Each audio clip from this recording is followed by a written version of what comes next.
आप तो बराजो कहते हो हमेशा। जिनगर साहब बराजो। आप सभापति माननीय सभापति महोदय, आपने मुझे बजट भाषण सभापति जी आप हमें तो बिठा दीजिए, आपके साथ अन्याय हो रहा है। 26-27 पर बोलने का अवसर दिया, इसके लिए आपका बहुत बहुत आभार। माननीय सभापति महोदय, मुझे समझ में नहीं आ रहा कि ये बजट किस वर्ग के लिए बनाया गया है। बहुत दुर्भाग्य की बात है कि राजस्थान की 8 करोड़ जनता ये सोच रही है कि ये बजट किससे पूछ के बनाया गया। क्या अधिकारियों ने बनाया है या उद्योगपतियों ने बनाया? वैसे तो इस प्रदेश की जनता का बहुत दुर्भाग्य है कि राजस्थान हो चाहे भारत सरकार हो, आज हमारे देश में, प्रदेश में उद्योगपतियों के कहने के अनुसार योजनाएं बन रही है और उनके कहने के अनुसार ये प्रदेश का बजट बनाया गया है। आज राजस्थान का किसान, युवा सब टकटकी लगा के देख रहा था कि हमारे प्रदेश का बजट कैसे आने वाला है। माननीय सभापति महोदय, आज हमारे प्रदेश का किसान आज किस तरह से परेशान है। उनको समय पर खाद नहीं मिला, बीज नहीं मिला, न उनके सिंचाई के कोई साधन का इसमें प्रावधान रखा गया है। तो आज जो हालात है हमारे राजस्थान में, तो सिर्फ और सिर्फ अगर बड़ा कोई विकास का कोई कारण है तो वो किसान है। हमारे यहाँ कोई बड़े उद्योग धंधे नहीं है, पर ये योजनाएं उद्योगपतियों के अनुसार क्यों बनाई जा रही? आज राजस्थान का युवा वर्ग परेशान है। युवाओं की हालत ये है कि उनको रोजगार नहीं मिल पा रहा है। आज प्रदेश में बेरोजगारी का इस तरह हालत है कि हमारा युवा आत्महत्या करने को मजबूर है। आज बजट में मैंने देखा कि शिक्षा विभाग में कोई भी ऐसा प्रावधान हमारे युवाओं के लिए, न कोई स्कूल खोले हैं, न कोई कॉलेज खोले हैं, किसी तरह का प्रावधान नहीं रखा गया है। उसका कारण मुझे पता लगा कि अगर हम शिक्षा के ऊपर बजट खर्च करेंगे तो गरीबों के बच्चे, किसानों के बच्चे, एसटी, एससी, ओबीसी के बच्चे पढ़ेंगे और वो पढ़ के सवाल करेंगे, सरकार से सवाल करेंगे, अधिकारियों से सवाल करेंगे। इस बात के लिए शिक्षा पर बजट नहीं दिया गया है। क्यों? कि हमारे बच्चे तो सरकार में बैठे हुए मंत्री, एमएलए, एमपी, मिनिस्टरों के बच्चे तो प्राइवेट स्कूलों में पढ़ते हैं और वो इंग्लिश में पढ़ते हैं, इंग्लिश स्कूलों में पढ़ते हैं। और गांव में जो रहने वाले गरीब किसानों के बेटे हैं वो सरकारी स्कूलों में पढ़ते हैं। और जब वो सरकारी स्कूलों में पढ़ते हैं तो उनके ऊपर प्रतिबंध लगा दिया जाता है कि आप इंग्लिश नहीं पढ़ोगे, आप सिर्फ हिंदी पढ़ोगे। इंग्लिश स्कूलों को बंद किया जा रहा है। उसका मुख्य कारण ये है कि एसटी, एससी, ओबीसी के बच्चे इंग्लिश नहीं पढ़े और वो बड़ी सोच नहीं रखें और वो इस सरकार के सामने, इन अधिकारियों के सामने सवाल खड़े नहीं करें। बहन जी आप बराजो, आपको मंत्री नहीं बनाया। मंत्री आप जब बनोगी जब ये सरकार का पूरी का सूपड़ा साफ हो जाएगा। दोबारा मंत्रिमंडल नया बनेगा, एक नहीं बन सकती। आप एकली मंत्री नहीं बन सकती। आप मंत्री जब बन सकती हो, पूरी सरकार बदलेगी, नई सरकार आएगी जब। आपके प्रति मेरी सहानुभूति है। आप अच्छी मंत्री थी, आप अच्छी बोलती थी, पर आपको मंत्री नहीं बनाया गया। आप दलित परिवार से आती हैं, आप दलित परिवार से आती है, मेरी आपके प्रति सहानुभूति है। आप अच्छा बोलती थी, आप अच्छा सरकार में आपने काम भी किया, इसीलिए आपको मंत्री नहीं बनाया। माननीय सभापति महोदय, ये बजट राजस्थान की जनता को निराशाजनक बजट साबित हुआ है। इसके साथ साथ ही मैं आपसे निवेदन करना चाहता हूं कि हमारे कृषि मंत्री जी ने बहुत प्रयास किए और उन्होंने बहुत सारे छापे दिए। बहुत दुकानों पे जो नकली खाद बनाते थे उनके बहुत छापे दिए, पर उसमें कोई सुधार नहीं हो पाया। आज राजस्थान के किसानों को आप नकली खाद दे रहे हैं और वो नकली खाद भी इस तरह का, अखबारों में हमने पढ़ा कि बजरी और मिट्टी का खाद दिया जा रहा था। मंत्री में सुधार नहीं हुआ या डीलर में नहीं हुआ? दोनों में नहीं हुआ। बोलने दीजिए, बोलने दीजिए। तो मिट्टी का बना हुआ खाद किसानों को दिया जा रहा था, बजरी से खाद बनाया जा रहा था। इससे ज्यादा दुर्भाग्य इस प्रदेश का नहीं हो सकता। मैं आपके माध्यम से निवेदन करना चाहता हूं कि माननीय सभापति महोदय, कि आज हमारे मेडिकल की स्थिति यह है कि आपने कोई नए अस्पताल नहीं खोले, कोई डिस्पेंसरी नहीं खोली, न आपने कोई पीएचसी खोली। इस बजट में कोई भी मेडिकल में इस तरह का आपने प्रावधान नहीं किया कि भाई नए यहाँ अस्पताल खोलेंगे, पीएचसी से सीएचसी बनाएंगे। तो मेडिकल के क्षेत्र में आप क्यों नहीं पैसा खर्च करना चाहते? इसका मुख्य कारण ये है कि वहाँ स्टाफ ही नहीं है। आप जो पहले से हमारी सरकार ने खोले थे उन पे आप स्टाफ नहीं लगा पाए। डॉक्टरों की जगह खाली पड़ी है, कंपाउंडरों की जगह खाली पड़ी है, और ग्रामीण क्षेत्रों के हालात तो बहुत बदतर है। आज डॉक्टर वहाँ रुक नहीं रहे हैं, 4 का स्टाफ है तो वहाँ 1 डॉक्टर आता है। तो ऐसे हालात प्रदेश में पैदा हो गए हैं कि राजस्थान की जनता ये सोच रही है कि डबल इंजन की सरकार है। आप इसका ढिंढोरा पीटते हो, डबल इंजन ये गाड़ी को ले कहाँ जा रहा है? मेरे तो यही समझ में नहीं आ रहा कि डबल इंजन जा कहाँ रहा है। ये गंगा जी को ले जा रहा है, कहाँ ले जा रहा है इस प्रदेश को? माननीय सभापति महोदय, न आपने कोई महाविद्यालयों की घोषणा की है, न किसी प्रकार के नवीन चिकित्सालय खोले हैं। पानी, बिजली, सड़क जैसी आवश्यक जो सुविधाएं हैं, तो पानी के क्षेत्र में आप देख लो, उस बजट में प्रावधान किया एक एमएलए को 6 हैंडपंप मिलेंगे और 3 ट्यूबवेल मिलेंगे। वो 6 हैंडपंप कहाँ लगाएगा साहब? विधानसभा का क्षेत्र इतना बड़ा होता है और 6 हैंडपंप वो किसको देगा? इनको दो ही मत आप। अगर दो हमारी सरकार में 100 50 हैंडपंप देते थे, आप 6 हैंडपंप दे रहे, और 6 हैंडपंप भी हमारे कहने से नहीं देते। मेरी बात सुनो, 2 बजट चले गए, 2 बजट चले गए, हमारे कहने से एक बार जरूर दिए ट्यूबवेल, एक नहीं दी। मंत्री जी बैठे इस बात गवाह हैं ये, कि जो दिए 2 बजटों में एक बार तो दिए ही नहीं, ऐसे ही घोषणा हो गई। दूसरे बजट में दिए तो ट्यूबवेल हमको एक भी नहीं दी, पता नहीं कहाँ लगाए हैं। और ये 6 हैंडपंप देकर आप इस तरह का काम नहीं करें। मेरे करौली जिले में हमारे चंबल, नादौती, सवाई माधोपुर पेयजल योजना है।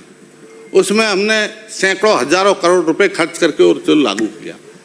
अभी इस साल जो फ्लड आया उसमें वो सारे पंप डूब गए और वो सिस्टम खराब हो गया। हमने कई बार कलेक्ट्रेट मीटिंग में भी ये बात को रखा, पर आज तक उनको ठीक नहीं करा पा रहे।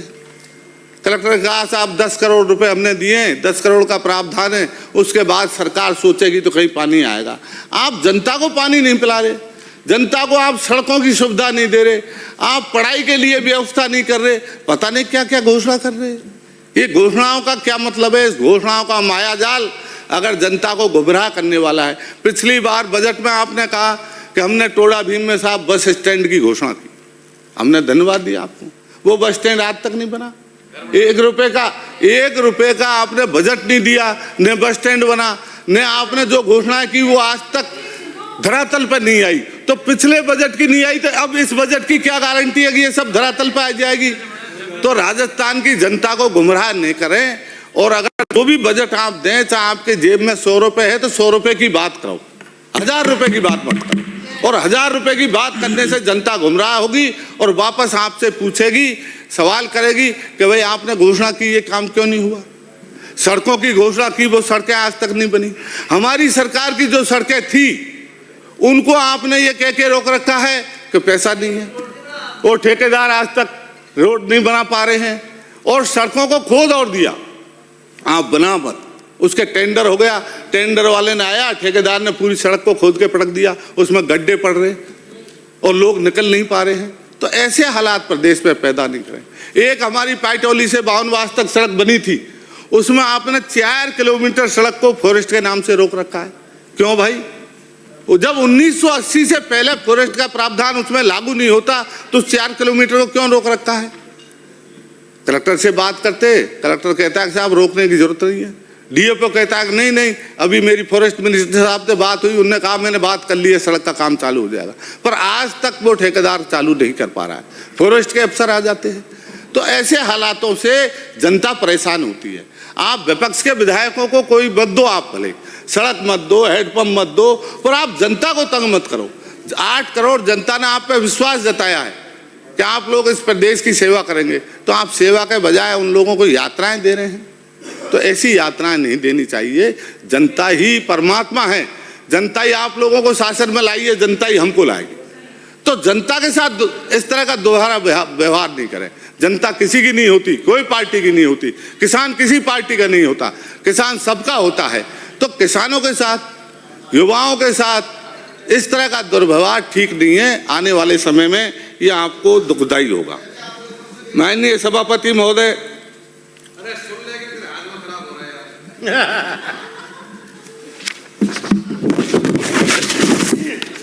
आज मेरे करौली जिले में उद्योगपतियों के द्वारा पहाड़ों का लीज का कॉन्ट्रैक्ट हुआ है और वो कह रहे हैं कि हम यहाँ से लोह निकाल के गुजरात ले जाएंगे। 40 गांव वहाँ बसे हुए हैं पहाड़ों पे और उन गांवों को आप उठाने की तैयारी कर रहे हैं। हम हरगिज नहीं होने देंगे इस काम को। मैं आपको आगाह कर रहा हूँ कि आप उद्योगपतियों के लिए जो काम करने जा रहे हैं, राजस्थान में एक भी इस्पात कारखाना नहीं है और आप उस लोहे को निकाल के गुजरात ले जाना चाहते हैं और उसके लिए एक काम और कर रहे हैं। उनके किसानों को तो आप जमीन को अधिग्रहण वो हटा ही रहे हैं, पर उसके साथ साथ एक काम और कर रहे हैं कि उद्योगपतियों के लिए आप सरकार के पैसे से ग्रीन फील्ड रोड बना रहे हैं। उस पर वो किसानों का कोई लेना देना नहीं, किसानों का कोई काम आने वाली सड़क नहीं है वो। और उन उद्योगपतियों के माल को ले जाने के लिए ग्रीन फील्ड रोड बना रहे हैं भरतपुर से ब्यावर। अब वो ब्यावर तक तो थी, अब उसको और कम कर दिया है। डीपीआर तो अभी सामने आई नहीं है, पर किसानों की ज़मीन को आप ले रहे हैं। किसानों को उसका मुआवजा का पैसा मामूली मिलता है। एक किसान की ज़मीन, आधा खेत इधर रह जाता है, आधा इधर रह जाता है, वो 20 किलोमीटर चक्कर काट के उस खेत में आना पड़ेगा उसको। तो इस तरह की हालात जो पैदा हो रहे हैं, आप जो भी काम करें, सरकार जो भी काम करें, जनहित में करें। और जनहित में बजट बनाने के लिए आपको जनमत संग्रह जानना चाहिए, किसानों से पूछना चाहिए, युवाओं से पूछना चाहिए, इस प्रदेश की जनता से पूछना चाहिए। और जब भी कोई बजट आता है, कोई भी सरकार काम करती है, वो ST SC के लोगों के खिलाफ काम करती है। हमारे आदिवासी भाइयों के, SC के लोगों के साथ जिस तरह का प्रदेश में आज व्यवहार हो रहा है, वो बहुत दुर्भाग्यपूर्ण है। OBC के भाई हैं, इन सब वर्गों के खिलाफ आप लोग काम कर रहे हैं। ये सब बात 2 साल में जनता जान चुकी है। आने वाले समय में आप लोगों को इस बात का भारी खामियाजा भुगतना पड़ेगा। माननीय सभापति महोदय,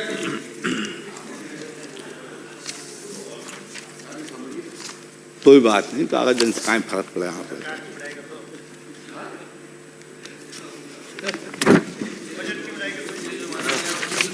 माननीय सभापति महोदय, आज राजस्थान में आप बार बार डबल इंजन की सरकार की बात करके इस माया जाल से गुमराह नहीं कर सकते। मेरा मानना है कि आपने जिस तरह से प्रदेश में जो हालात बनाए हैं वो ठीक नहीं है। आज बाबा साहब भीमराव अम्बेडकर के संविधान को आप कमज़ोर कर रहे हैं।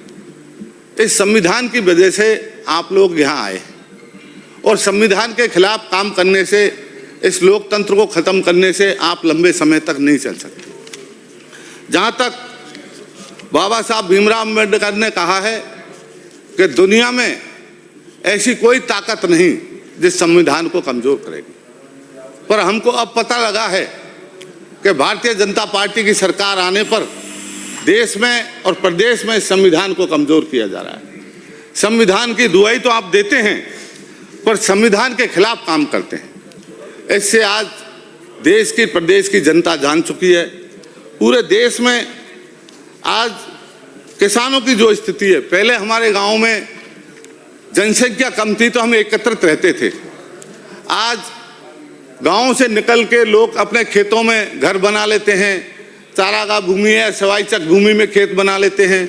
तो सेटलमेंट को आए हैं बहुत दिन हो गए। सरकार को एक प्रावधान लाना चाहिए, जल्दी से एक बिल लाना चाहिए कि जो लोग खेतों में रहते हैं और जो सिवाई चक चरागा भूमि में ST SC OBC के लोग रह रहे हैं, तो उनको आप बेदखल कर रहे हैं। माननीय सभापति महोदय, 1 मिनट का समय और लूंगा कि आज पूरे देश में और पूरे विश्व में Epstein फाइल का बड़ा मुद्दा चल रहा है। इसमें पूरे संसार में इस बात की चर्चा हो रही है कि Epstein क्या मामला है। इसमें मैं सोचता था कि इस देश में विश्व में बड़े बड़े लोग हैं, पर देखने से तो वो बड़े थे पर बड़े हैं नहीं। बड़े इसलिए नहीं है कि उनके कर्म देखे जाएं। तो आज क्या हम इस बात को सोचकर बहुत दुखी है कि जिनको हम बड़े सोचते थे वो बड़े बिल्कुल नहीं है। वो बड़े, उनके जो कर्म हैं वो इतना घटिया हैं। इस बात पे भी हमको आज चिंतन मनन करना चाहिए कि अगर दुनिया में कोई सबसे बड़ी चीज है तो वो चरित्र है, और जब चरित्र सभापति महोदय धन्यवाद, आपने मुझे बोलने का